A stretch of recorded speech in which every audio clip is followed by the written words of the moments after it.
హల్లెలూయా. ప్రభువైన యేసుక్రీస్తు వారి గురించి ఆయన ప్రేమ చరితము నిజముగా గొప్పగా ఎంత ప్రేమ గలవాడు అంటే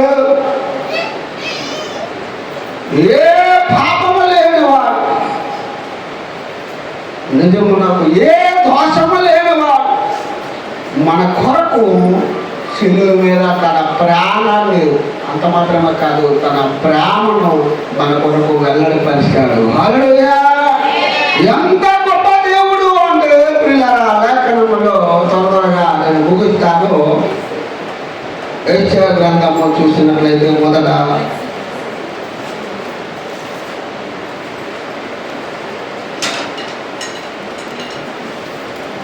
53వ అధ్యాయము, యెషయా గ్రంథము 53వ అధ్యాయము 8వ వచనం చదువుకుందాం. అన్యాయపు తీర్పు నొందిన వాడే అతను కొనుపోబడెను. అతడు నా జనుల అతిక్రమణ బట్టి మెత్తబడని వాడు కదా, సజీవుల భూములో నుండి అతను కొట్టివేయబడెను.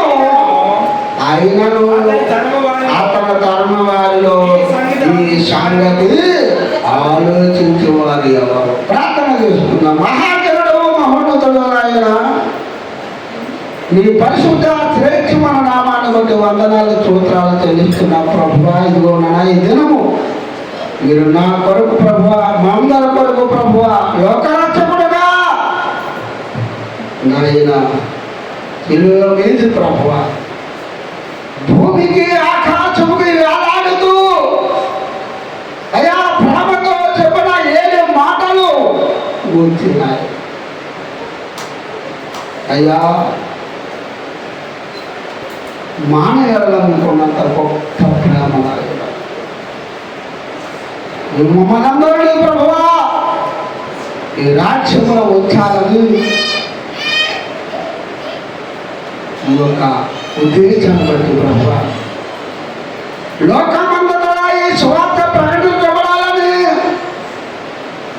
ఏకే నిజమైన దేవుడు ఆయనే రక్షకుడు, ఆయన ద్వారా స్వచ్ఛత, ఆయన మూలముగా పరలోకము అని నీవు సజీవుడైన దేవుడు అని సర్వ ప్రపంచానికి నాయన తెలియజెప్పే విధానముగా నాన్న ఈనాడు ప్రపంచ దేశములన్నీ అన్ని ప్రాంతాల్లో దేవాలయ ప్రభువా నీ శిలువను కూర్చున్న సంగతుల కూర్చున్న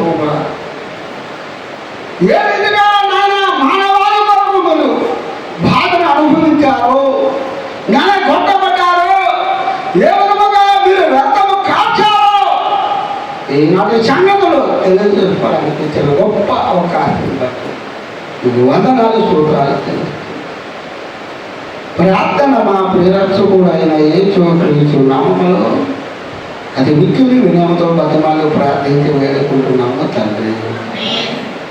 దేవనామ స్తోత్రాలమ్మా.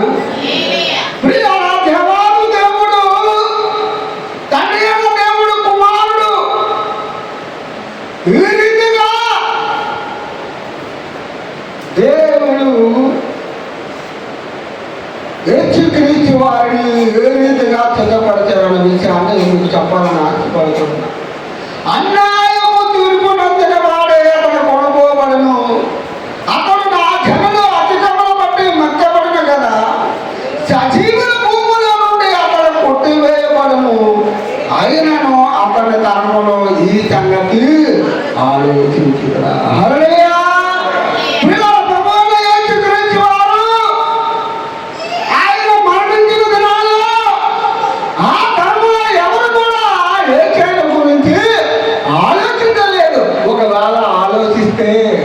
ఆయన మరణించేవాడా? హల్లెలూయా. ఆలోచన ఎందుకు మనం చాలా వరకు కూడా ఒక విషయాన్ని బాధపడతాం. ఎందుకు ఏం చేయాలి? ఆరుగా మరణించవలసి వస్తున్నది. ఏం చేయ ఆ రీతిగా కాకుండా ఇంకొక రీతిగా మరణించవచ్చు కదా. హల్లెలూయా, హల్లెలూయా. ఎందుకంటే ఇక్కడ ఈ 53వ అధ్యాయం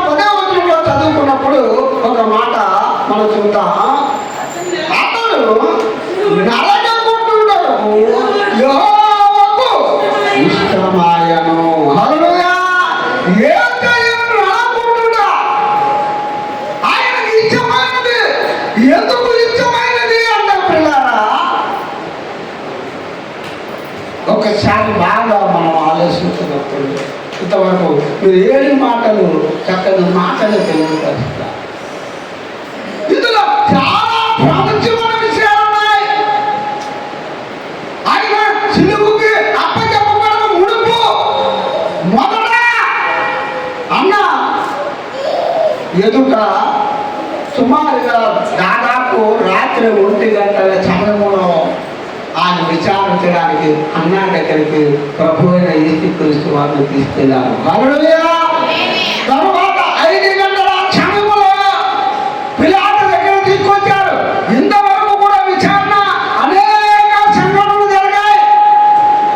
ఈ 5 గంటల పిలాతు దగ్గరకు వచ్చిన తర్వాత సిలువుకు అప్పచెప్పడానికి 9 గంటల సిలువు మీద ఉంచడం జరిగింది. అంటే 5 నుంచి 9 అంటే 4 గంటలు పిలాతు దగ్గర అక్కడ వాదనలు జరిగాయి. 9 గంటల నుండి మధ్యాహ్నం 3 గంటల వరకు సిలువ మీద ప్రభువైన యేసుక్రీస్తు వారు వేలాడదీయబడ్డారు. హల్లెలూయా. పిల్లారా, ఏ పాపము చేయని, ఏ నేరము లేని ఆ మహా పరిశుద్ధుడు విచారణ జరిగింది. ఏమో విచారణ జరిగింది అనే విషయాన్ని మీకు త్వరగా చెప్పాలని ఆశపడుతున్నాను. ఇక్కడ యోహాను సువార్త ప్రియారా మనం చూసుకుంటే యోహాను సువార్త 18వ అధ్యాయము 19వ వచనం చదువుకుందాం. ప్రధాన యాజకుడు మైక్ పట్టుకున్నామా? ప్రధాన యాజకుడు ఆ, ఆయన శిష్యులను బట్టి నేను అడుగుతున్నానా? ఆయన ప్రధాన యాజకుడు ఆయన చుట్టూ కూర్చి ఆయన బోధన కూర్చి యేసు అడగగా, యేసు నేను బాహాటముగా లోకములో ఎదుట మాట్లాడితేనే యూదులందరూ కూడి వచ్చి సమాజ మందిరములోను దేవాలయంలోను ఎల్లప్పుడూ బోధించదని రాజ్యముగా నేమి మాట్లాడలేదు అన్నాడు. హల్లెలూయా. నేను బాహాటముగా సమాజ మందిరములోను దేవాలయంలోను అనేక మాటలు చెప్పాను. నేను ఏది రాజ్యముగా మాట్లాడలేదు. ఏంటి రాజ్యముగా నన్ను ఇప్పుడు నిందిస్తున్నారు అనే విషయాన్ని ప్రభువారు అక్కడ గుర్తు చేస్తున్నారు. హల్లెలూయా. అదొన్న మహిళ పెట్టుకొని సమయం చెప్పదు. నీవు నన్ను అడుగనేలా నేను వారికేమి బోధించినది విన్నవారిని అడుగుము. ఇదిగో నేను చెప్పినది వీరెరుగుదురని అతనితో అనెను. ఆయన ఈ మాటలు చెప్పినప్పుడు దగ్గర నిలిచిన బంట్రౌతుల్లో ఒకడు ప్రధాన యాజకుడికి ఇలాగూ ఉత్తరం ఇచ్చుచున్నావా అని చెప్పి యేసును అరచేతులతో మొదలు కొట్టాడు ఒకడు. హల్లెలూయా. మా ప్రధాన యాజకుడు నువ్వు ఎదురు చెబుతావా? మొట్టమొదటిసారిగా ఆయన కొట్టబడిన దెబ్బ. చదువు. అందుకు యేసు నేను కాని మాట ఆ కాని మాట మంచి మాట ఆడి నన్నేల కొట్టుచున్నావు. ఇదేమన్నా కాని మాట చెప్పాడా? ఒకవేళ నేను కాని మాట ఏమనండి చెప్పండి, నేను దాన్ని ఒప్పుకుంటాను. ఆయన కాని మాట పలకడానికి ఆయన లోకానికి రాలేదు. హల్లెలూయా. హల్లెలూయా. ఈ లోకానికి వచ్చినది ఏంటి అంటే ఆయన మాట ఏమిటి అంటే సర్వలోకము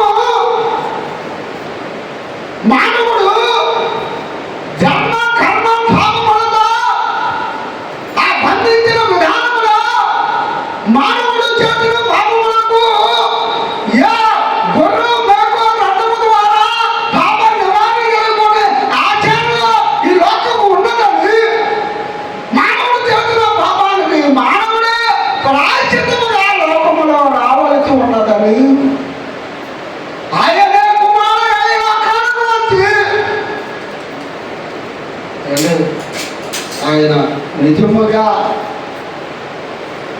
ఆయన ఒకటి తప్ప 4 దెబ్బలు కొడా దెబ్బలు కంటే మీరు చెప్తే నమ్మారు. ఆ కొడాత కొట్టినప్పుడు ఆ కొడాలకి దెబ్బలాగా ఉంది అట, ఇలా పెట్టి కొడుతుండే ఇలా ఇంత భయంకరముగా ఏ చేయాలి, ఎందుకు పట్టవలసి వచ్చినది? కారణం ఏమిటి అంటే మానవుడు చేసిన పాపములకు బలియాగంగా రక్తము కార్చబడాలని ఆనాడు వేదములో చెప్పబడినట్లుగా సర్వ మానవ పరిహారం, రక్త ప్రోక్షణ, కర్మ పరమాత్మ పుణ్యదాన బలియాగము అని. హల్లెలూయా. సామవేదములో రాయబడి ఉన్నది, సర్వ మానవ పాపాలకి ఒక పుణ్యాత్ముడు మరణించాలని, ఆయన ద్వారా పాపముకు విముక్తి కలుగుతుందని, ఆయన ద్వారా పరలోకముకు వెళ్ళబడతాదని వేదవాక్కులో సామవేదములో రాయి. అలాగే ఈ లోకములకు వచ్చిన మానవుడు ఎవరైనా ఉన్నారా? ఎవరైనా మానవుడి కోసము రక్తము కాల్చారా? ఎవరైనా మానవుడి కోసము ఈ లోకాన్ని ప్రాణం విడిచారా? ఒకవేళ ప్రాణం విడితే 3వ దినాన ఎవరైనా లేచారా? హల్లెలూయా, హల్లెలూయా. ఆయన మరణించి 3వ దినాన మళ్ళా తిరిగి లేచి అక్కడ ఉన్న వారికి అందరికీ కనబడి ఆయన సజీవుడైన దేవుడని అందరికీ కనబడదు. ఆయన అందరు చూస్తుండగా ఆయన ఆకాశముకు ఆహారం అయిపోయాడు. హల్లెలూయా. ఆయన మరణించే దేవుడు కాదు, సజీవుడైన దేవుడు. అందుకోసమే ఈ లోకానికి వచ్చాడు. ఇక్కడ విమర్శన అనేది చాలా తీవ్రంగా జరుగుతుంది. ఈ సమయంలో ఇంకొక జరుగుతున్న ఆ సంఘటన గురించి మనము బాగా ఆలోచన చేస్తే ఇలాగా చూడండి. మార్కు సువార్తలో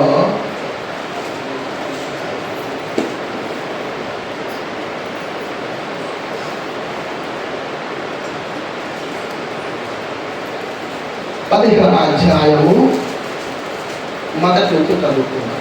ఉదయం కాగానే ప్రధాన యాజకులను, పెద్దలను, శాస్త్రులను, మహాసభ వారందరూ కలిసి ఆలోచన చేసి యేసును బంధించి తీసుకొని పోయి పిలాతునకు అప్పగించిరి. పిలాతు, యూదుల రాజు నీవేనా అని ఆయన అడగగా ఆయన నీవన్నట్టే అని అతనితో చెప్పాను. ప్రధాన యాజకులు ఆయన మీద అనేకమైన నేరములు మోపగా పిలాతు ఆయనను చూచి మరలా నీవు ఉత్తరమేమీ చెప్పవా? నీ మీద మీరు ఎన్నెన్ని నేరములు మోపుచున్నారో చూడమనెను. అయినను యేసు మరి ఏ ఉత్తరము చెప్పలేదు గనుక పిలాతు ఆశ్చర్యపడెను. హల్లెలూయా. ఉదయము కాగానే ప్రధాన యాజకులు, పెద్దలు, శాస్త్రులు మహాసభలో పిలాతుకు అప్పగించినప్పుడు వారు అనేకమైన నేరములు మోపుతూ ఉన్నారు, అనేక చర్యలు చెబుతూ ఉన్నారు. అయ్యా, ఇన్ని నేరములు నీ మీద మోపుతున్నారు అంటే నువ్వు మాట్లాడవా అంటే ఏదో మాట్లాడితే ఆ నేరం చేయలేదు. బాగా గమనించారు, ఆయన ఏ నేరం చేయలేదు. ఎందుకు మౌనంగా ఉండవలసి వచ్చింది అంటే గొర్రె పిల్ల ఎలాగ వదకు చేపడిగా, గొర్రె పిల్ల ఎలాగ సిద్ధంగా మౌనంగా సిద్ధపడి వెళ్ళారు, మానవాళి కొరకు ఆయన ఆనందంగా సిద్ధపడి ఆ చిలువ దగ్గరికి వెళ్ళాలని ఆయన సిద్ధపడినాడు. చదువుతాం త్వరగా. ఆ పండగలో వారు కోరుకుని ఒక ఖైదీని పిలాతు విడిపించువాడు. అధికారులను ఎదిరించి కలహములలో నరహత్య చేసిన వారితో కూడా బంధింపబడి ఉండిన బరబ్బను ఒకడుండెను. జనులు గుంపుగా కూడి వచ్చి అతడు అది వరకు తమకు చేయించు వచ్చిన ప్రకారము చేయవలని అడుగుగా ప్రధాన యాజకులు అసూయ చేత యేసుని అప్పగించిరని పిలాతు తెలుసుకొని నేను యూదుల రాజును మీకు విడుదల చేయాలని కోరుతున్నారా అని అడిగాను.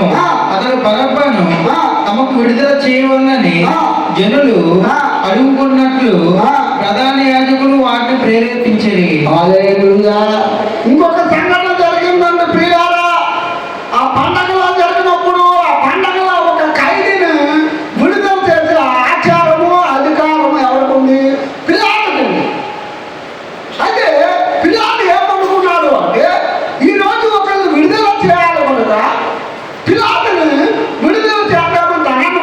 కానీ వాళ్ళేమన్నారంటే బరబ్బా అనేవాడు గొప్ప బంధు దొంగ, చాలా మందిని కూర్చోబట్టి హత్య చేసి చాలా నేరములు చేసిస్తే ఆయన బందీగా ఉంచితే మానవుడు ఎలాంటి వారో చూడండి.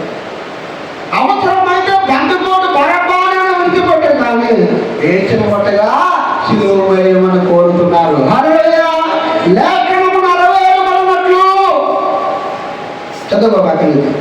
అందుకు పిలాతు అలాగైతే యూదుల రాజని మీరు చెప్పువాని నేనేమి చేయదునని మరలా వారిని అడిగాను. వారు వారిని సిలువ వేయమని మరలా కేకలు వేసిరి. అందుకు పిలాతు ఎందుకు అతడు ఏ చెడు కార్యం చేసినని వారిని అడగగా వారు వారిని సిలువ వేయమని మరి ఎక్కువగా కేకలు వేసిరి. హల్లెలూయా. సిలువ వేయబడుట అనే విషయానికి వస్తే ఎవరికి ఆనాటి కాలంలో యూదుల ఆచార ప్రకారముగా సిలువ వేసేవారు అంటే ఎవరు భయంకరముగా నరహత్య చేసి భయంకరమైన పరిస్థితులు ఎవరైనా చేస్తేనే అది నేరం రుజువైతేనే చూపే. అసలు ఆయన మీద నేరం లేదు, ఎవరిని హత్య చేయలేదు, కానీ కేకలు ఉంటగా సిలువ వేయమని. హల్లెలూయా. ఈ సిలువను కూర్చున్న విషయము ఈనాడు కూడా చాలా మంది లోకములో తెలియదు. ఏసయ్య సిలువ మీద ఎందుకు మరణించాడని, సిలువ మీద ఎందుకు మరణించవలసి వచ్చినదని ఆ సిలువను కూర్చిన విలువ. అందుకే సిలువను కూర్చిన వార్త నశించిన వారికి వెలితనముగాను రక్షింపబడిన వారు మనకి దేవుని చెత్తయి ఉన్నది. హల్లెలూయా. ఈ సిలువను కూర్చిన వార్త చాలా మందికి తెలియదు. తెలియని వాళ్ళు ఎన్నో నిజంగా నాకు సమయం సరిపోదు కానీ అంతా చాటకట్లో పంపిస్తాను. యేసు ప్రభు వారు ఆ సిలువకు అప్పచెప్పేటప్పుడు అది ఘోరముగా కిరాతముగా కొట్టినప్పుడు ఆ సిలువ అండి సుమారుగా 70 పౌండ్ల బరువు కలిగిన సిలువ, సుమారుగా 9 అడుగుల ఎత్తులో ఉన్న సిలువ, ఒక పక్క దెబ్బలు కొడుతూ ఉండాలి, దెబ్బలు కాస్తూ సిలువను మోస్తూ ఆ ఎరుసలేము ప్రాంతంలో నడుస్తూ ఉండగా ఆయన ద్వారా స్వచ్ఛత పొందిన వారు, గుడ్డివారు చూపు పొందిన వారు, గుడ్డివారు నడిచిన వారు, చనిపోయిన వారు, లేపబడిన వారు, అలాగే యేసు యొక్క తల్లి శిష్యులు అనేకులు ఆ ప్రాంతంలో నడుస్తున్నప్పుడు అందరూ చూసి ఏడుస్తూ ఉన్నారు. మానవుని చిరువేస్తున్నాను ఏడుస్తూ ఉన్నారు. ప్రభువారు చక్కని మాట, నా గురించి అడగకుండా నీ గురించి నీ పిల్లల గురించి ఏడుగు. హల్లెలూయా. హల్లెలూయా. ఈ ఎరుసలేము ఎక్కడైతే వారు సిలువకు అప్పచెప్పబడ్డారో సిలువ అక్కడి నుండి 600 గజాల దూరంలో కొంతమంది కొండ మీదకి, ఆ కల్వరి కొండ మీదకి మోసుకొని వెళుతూ ఉన్నారు. ఈ నడుచున్న ఈ ప్రదేశంలో ఈ 600 గజాలు సుమారుగా 14 సార్లు ప్రభువారు పడిపోకుండా చూడగలుగుతున్నారు. లేఖనములో ఉన్నది. ఈరోజు నేటికి కూడా ఎరుసలేము ప్రాంతంలో ఏసయ్య ఆ 14 సార్లు పడిపోయిన ఆ క్షణాన్ని నేటికి అక్కడ ఒక చేతి కట్టాడు ప్రభువారు. ఎక్కడెక్కడ పడిపోయారు. అంత మాత్రమే కాదు, ఆ సిలువ మోస్తుండేటప్పుడు మోయలాగా మోస్తున్నప్పుడు ఒక చోట పడిపోయినప్పుడు చూడండి, ఆ 15వ అధ్యాయము 21వ వచనం ఒకసారి చూడండి. కురేనైన సీమోనను ఒకడు పల్లెటూరు నుంచి వచ్చి ఆ మార్గంలో పోవుచుండగా ఆయన సిలువను మోయుటకు అతనిని బలవంతము చేసిరి. హల్లెలూయా. కూనేరుడైన ఒక జీవుడు ఆయన మార్గంలో పోతూ ఉన్నాడు. యేసు ప్రభువు సిలువ మోయలేకపోతున్నారు. పొందిన గాయముల చేత ఇంకా చూస్తే కాలు ముళ్ళులు గుచ్చుకుంటూ కొట్టక చాలా ప్రభుత్వం మోడుతున్నప్పుడు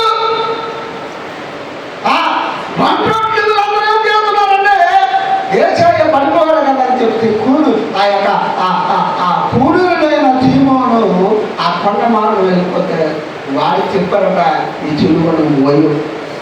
హల్లెలూయా. వెంటనే ప్రభువారు వెళ్ళి ఇది మోయవలసింది నీవు కాదు, నేను మోయాలని మరలా లేవలేక లేచి మరలా పడకుండా ఆ చిలువను తీసుకొని ఆ ప్రాంతానికి ప్రభువైన యేసుక్రీస్తు వారు వెళ్ళిట మనం చూడగలిగి ఉన్నాము. హల్లెలూయా. ఇంకా చూసినప్పుడు ప్రియులారా, ఇంకా మీరు చెప్పినట్లుగా ఆయనకి ముళ్ళ కిరీటం తీసుకుంటారు. యూదులకు రాజు అని పిలాతు చెప్పినప్పుడు కూడా చూడండి, దాని గురించి యోహాను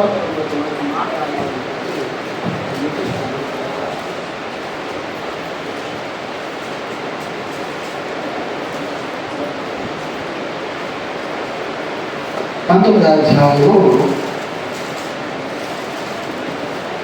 19వ చదువుకున్నాను.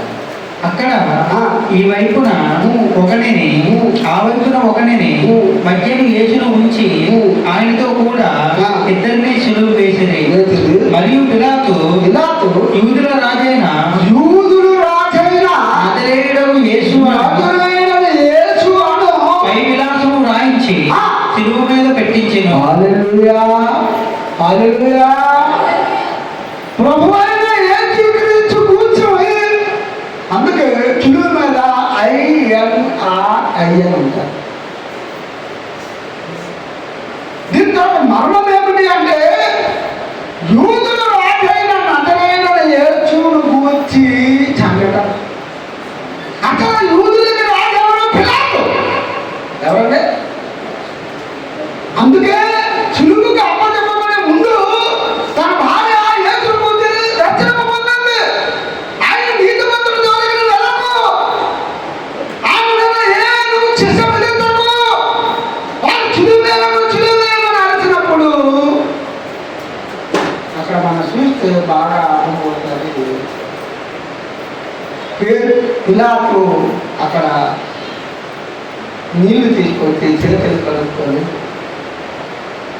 నీతిమంతుల జోలికి నేను వెళ్ళను, మీరే చూసుకున్నాడు. వాళ్ళు ఎంత దుర్మార్గులు అంటే ఆ శాపము ఆ పాపము మా మీద మా పిల్లల మీద ముందుగా వాళ్ళు క్షమాపణ కాదుగా వాళ్ళ మీద నెత్తిమీద ఏం పడుకున్నారు.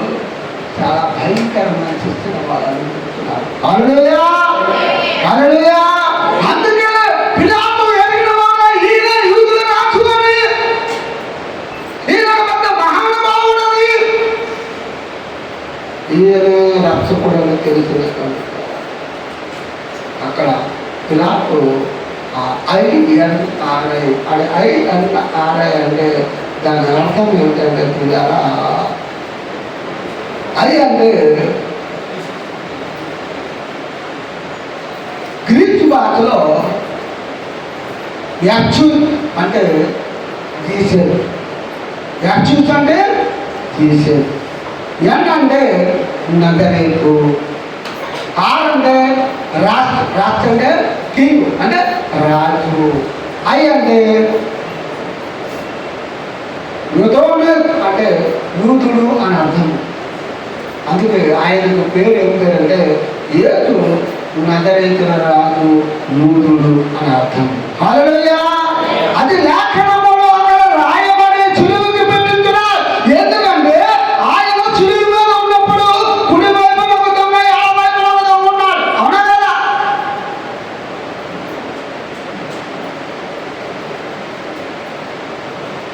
కుడి వైపు దొంగ ఒకలా ఉన్నాడు, ఎడవైపు దొంగ ఒకలా. కుడివైపు దొంగ వేచిన కూర్చుని ఎరిగి మరి మనం చేసిన నిశ్చక మనం అనుభవిస్తున్న ఇదేం పాపం చేశారు. ఇంకొకడు అంటున్నాడు, నిన్ను నువ్వు రక్షించుకొని హల్లెలూయా హల్లెలూయా. ఆయన అధికారము కలిగిన వాడు కనుక ఆయన శిలువ మీద ఉన్నప్పుడే వాళ్ళ చెప్తూ ఉన్నాడు. ఒక వ్యక్తి అంటున్నాడు, ఒక ధర్మం అంటున్నాడు, ప్రభువా నీ రాజ్యములో నన్ను జ్ఞాపకము చేసుకో. అప్పుడు ఆయన ఏమన్నాడు, ఇప్పుడే నాతో కూడా పరదేశులో ఉండు కాక. హల్లెలూయా. ఒక దొంగ మారుమనసు లేదు, బాప్తిస్మము లేదు, రక్షణ అనుభవం లేదు, ఏ అనుభవం లేదు. కానీ ఒక శిక్షానుభూతుల సమయంలో కూడా ఆయన అదే పరిస్థితిలో ఉండగా క్షమించి పరదేశంలో ఉండే అధికారం కలిగిన వాడు. హల్లెలూయా. అది ఎంత గొప్పవాడు అంటే తన గొప్పతనాన్ని మనం వివరించడం చాలా కష్టం. ఎందుకంటే పిల్లారా ఆ చిలువును కూర్చోట పిల్లారా కాన్ఫ్రాన్ అనే ఒక చక్రవర్తి కాలంలో తన తల్లి బాగా రోగై ఉండగా తన తల్లి పేరు ఎలీనా అని తన తల్లి పేరు. యేసు ప్రభు వారిని ఆ చిలువ మీద నుంచి దించిన తర్వాత కొంత రోజులు పోయిన తర్వాత ఆ చెక్కలు అక్కడే ఉన్నా. ఈ హెలీనా అనే ఈ చక్రవర్తి తల్లి అక్కడికి తీసుకువెళ్ళి ఆ ప్రాంతానికి అక్కడ 3 చిలువలు ఉన్నప్పుడు అందులో ఒక చిలువ తన తల్లి పుట్టగానే స్వాస్థత పొందింది. హల్లెలూయా హల్లెలూయా. తాను మోసే చిలువ, తాను భరించే చిలువ, ఆ చిలువలో కూడా ఈనాడు కూడా ఆ యెరూషలేము దేవాలయంలో ఆ చర్చి పేరు హోలీ షంఫర్ అనే ఒక చర్చులో నేటికి అది పత్రం చేసి నేటికి ఆ శిలువ ఉంచబడి ఉన్నది. హల్లెలూయా. అలాంటి ప్రభావం కలిగిన యేసు ఇంకా చూసుకుంటే సమయం దగ్గరికి వస్తుంది కనుక తొందరగా ముగించడానికి నేను ప్రయత్నం చేస్తాను. ఇలా ఇక్కడ యోహాను సువార్తలో చూసుకున్నట్లు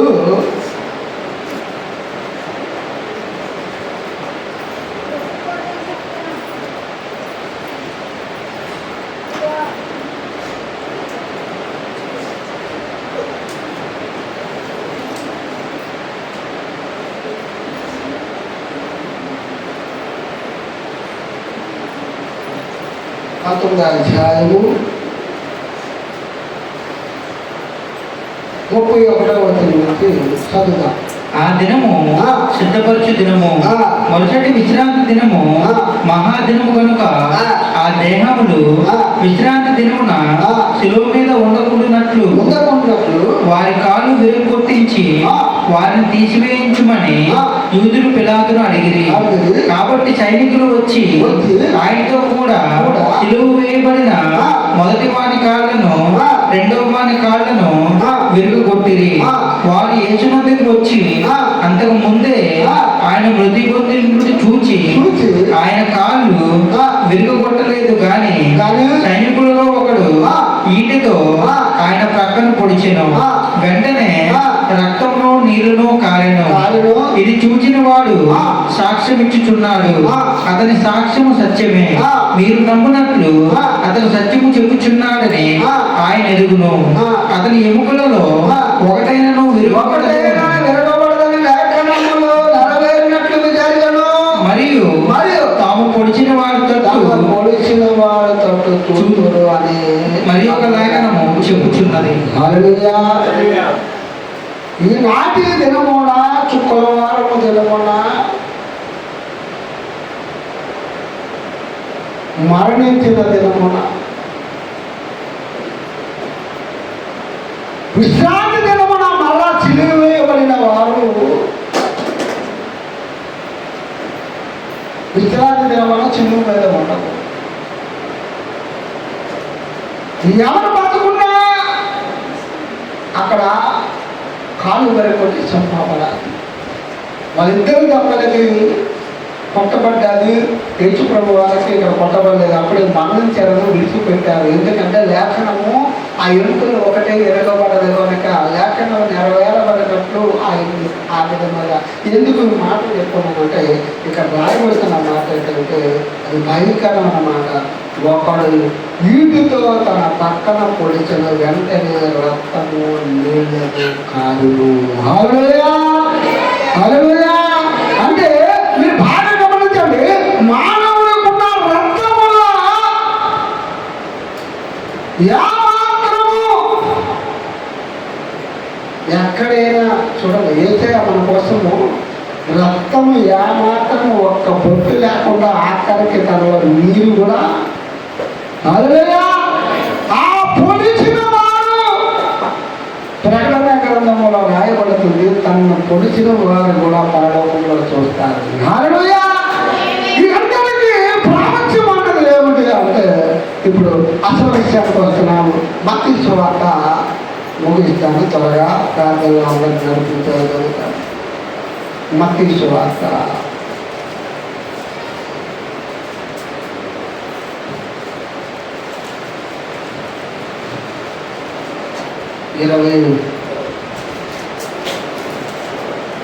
27వ అధ్యాయము 45వ వచనం.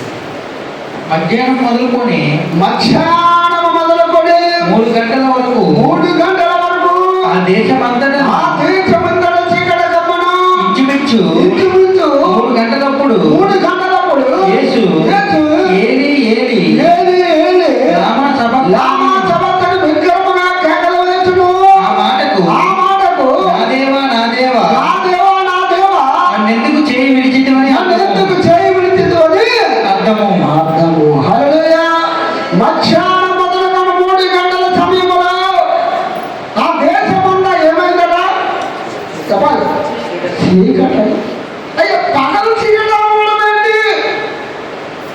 ఆ పరిశుద్ధుడి యొక్క మరణము లోకము చూడకూడదని ఆయన లోకానికి వచ్చినప్పుడు చీకటిలో వెలుగు పుట్టింది. అవునా కదా? ఆయన లోకానికి వచ్చినప్పుడు ఒక నక్షత్రం వెలిసి ఒక గొల్లవాడ నక్షత్రం చూసి ఆ వెలుగును చూసి బాలయేసుని పుట్టారని ఆయన పుట్టినప్పుడు వెలుగు పుట్టింది. ఆయన చనిపోయినప్పుడు ఉన్న వెలుగు చీకటి. ఎందుకు చీకటి అవ్వాల్సి వచ్చింది అంటే చీకటిలో ఉన్న మానవుడు వెలుగులోనికి వెళ్ళడానికి, వెలుగులోనికి నడిపించబడడానికి ఆయన మరణము రుచి చూడకుండా ఉండడానికి. అంత మాత్రమే కాదు, ఆయన మరణ గడియాల దగ్గర అయినప్పుడు ఎన్ని అద్భుతాలు జరిగాయో మనం అక్కడ చూసినప్పుడు ఆయన అంటాడు, ఏది ఏది లామా సబక్తాని అని విగ్రహముగా కేకలు వేసి, నా దేవా నా దేవా నా చెయ్యి ఎందుకు విడిచినవి? ఆ మరణ గడియల వేదన, తండ్రి కుమారుడు ఇద్దరు ఏకముగా ఉన్న దేవుని గొప్ప సంబంధముగా ఉన్న ఆ విధానము అది ఎందుకు విడబడ్డాది? ఈనాడు కూడా చాలా మందికి అర్థం కాని సందేహంతో ఉన్న సందర్భం. మానవుడికి దేవుడికి మధ్యవర్తిగా ఏం చేయవచ్చారు అన్నది సాధారణంగా అనుకున్న సంఘటన. కానీ ఆయన దేవుని కుమారుడే. ఆ సందర్భంలో మానవుడు అయితేనే మానవుడికి రక్షణ దొరుకుతుంది. హల్లెలూయా హల్లెలూయా. ఆ సమయంలో మానవుడు, ఆ కాలంలో మానవుడు వేదన ఏ విధంగా పొందుతాడో ఇప్పుడైనా గమనించారండి. ఆ చిరువును గురించిన సంగతులు చేతుల మీద మేకులు పెట్టి కొడుతూ ఉంటారు. నోరు కాళ్ళకు మేకలు వేస్తుంటే నోరు తరగదు. రక్తము కాలుతుంటే ఆయన ఏమన్నాడు, తండ్రి మీరేమి చేస్తున్నారు మీరు ఎరుగుడు కనుక వీరు చెల్లించుడి. హల్లెలూయా. ఎంత ప్రేమమూర్తి అంటే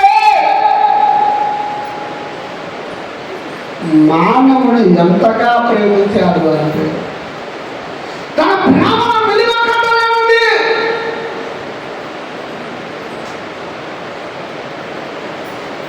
ఎవరైనా లోకంలో మానవులు రచించడానికి స్వర్గము చేర్చడానికి ఇలాంటి త్యాగపూర్వకమైన పనులు ఏ గ్రంథమును కూర్చైనా ఏ వ్యక్తిని కూర్చైనా రాయబడ్డాగా?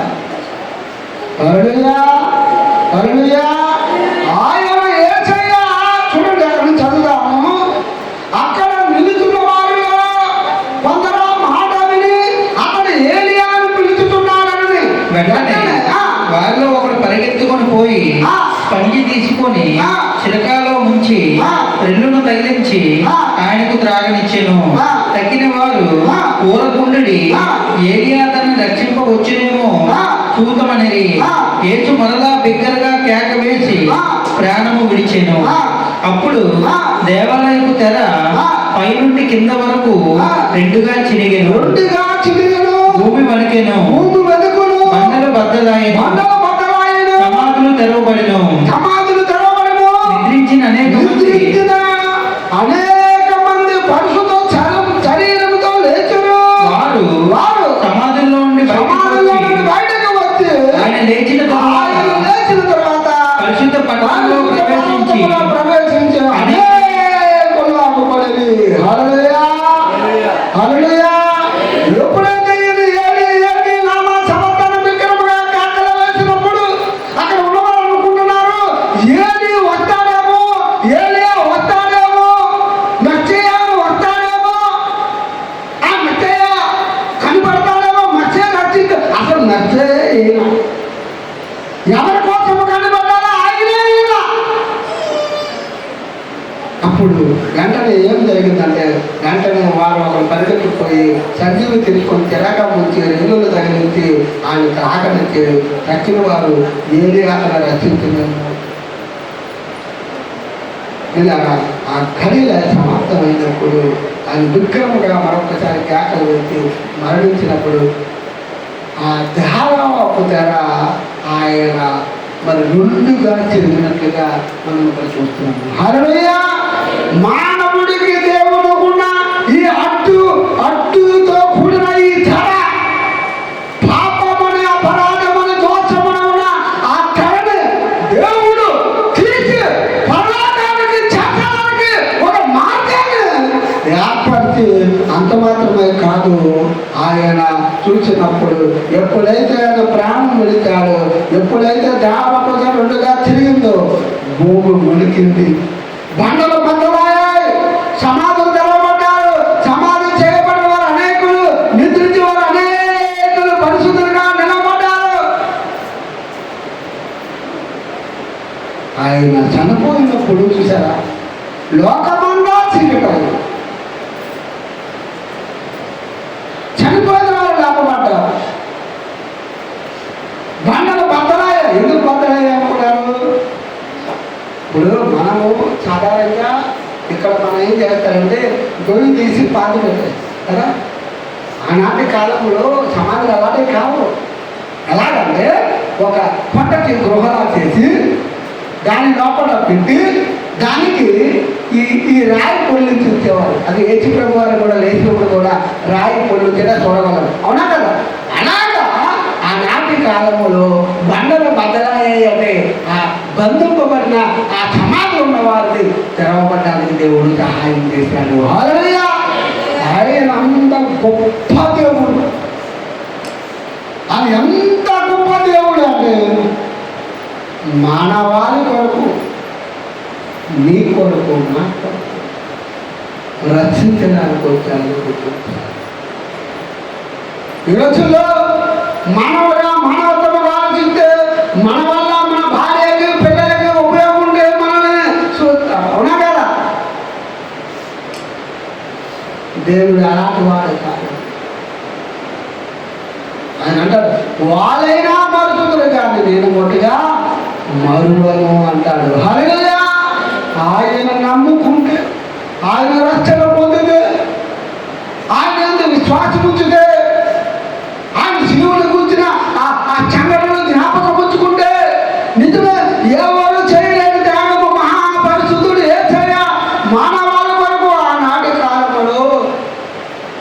రక్తము కాల్చాడని సత్యాన్ని గ్రహించినప్పుడు సత్యము మనలను స్వతంత్రులుగా చేస్తుంది. హల్లెలూయా!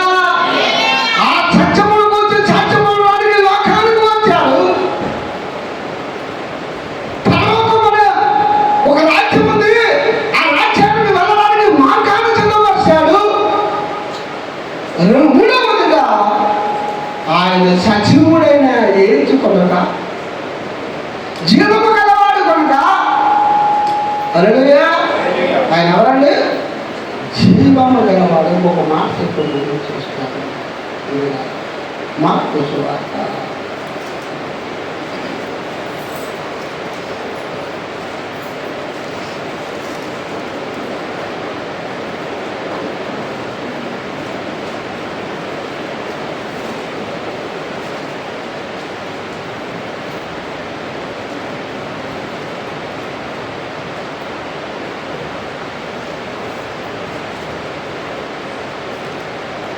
10వ అధ్యాయము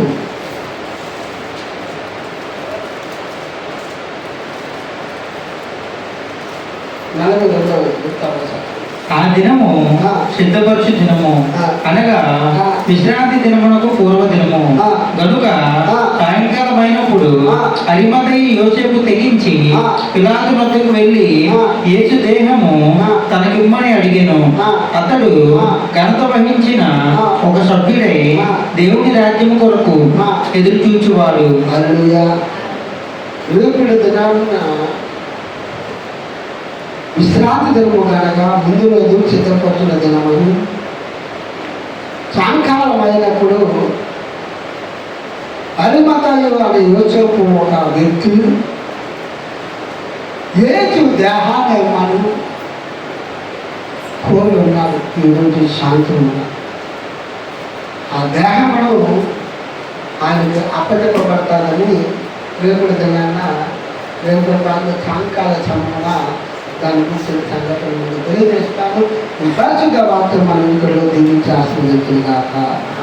ఈ సమయంలో అందరూ మోకరించినట్లయితే ప్రార్థన చేసుకున్నాం. 3 గంటల సమయం అయిపోయింది. సమయం సంపూర్ణంగా చేయబడ్డారు కనుక ఈ సమయంలో ముగింపు ప్రార్థన పొందగించాలి. మరి ఇందులో ప్రాముఖ్యంగా మరి అందరితో ప్రార్థన చేయాలనుకున్నాను కానీ సమయం సరిపోలేదు కనుక ఒక పురుషుల్లో ఒకరు స్త్రీలో ఒకరు పేదలు కలిగిన వారు ప్రార్థన చేసుకున్న తర్వాత నేను ముగింపు ప్రార్థన చేస్తాను. సమయంలో ఈ యొక్క దేవుడు చేసిన గొప్ప కార్యాలను ప్రార్థన చేద్దాం. పురుషుల్లో ఒకరు ప్రార్థన చేయండి ముందుగా.